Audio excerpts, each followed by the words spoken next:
এখন থেকে পুরো দেশকে তুফানের হাতে তুলিয়া দেব।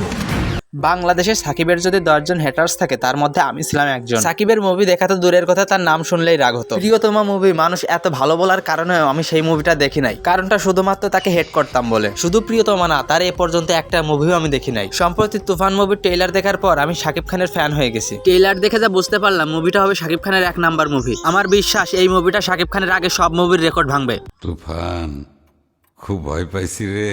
এই মুভিটাতে ভালো লাগার আর একটা দৃশ্য হলো চঞ্চল চৌধুরীর অভিনয়। তিনি আমার একজন প্রিয় অভিনেতা। তার অভিনয়কৃত নাটক, মুভি সবগুলোই আমি দেখছি। তিনি অসাধারণ অভিনয় করেন। তুফান মুভির ট্রেইলার যখন আমার কাছে শো করে তখন আমি টাইটেলের দিকে খেয়াল করিনি। সত্যি বলছি, আমি শাকিব খানের মুখ না দেখা পর্যন্ত ভাবছিলাম এটা কেজিএফ মুভির ট্রেইলার। কেজিএফ মুভির সাথে তুলনা করার মানে এই না যে এটা কেজিএফ মুভি থেকে কপি করা হয়েছে। আপনি যে স্টাইলে চলেন আরেকজন সেই স্টাইলে চলতেই পারে, তাই বলে আপনি তাকে কপি বলবেন, এইটা ঠিক না। নিঃসন্দেহে তুই ঠিক কথা বলেছিস।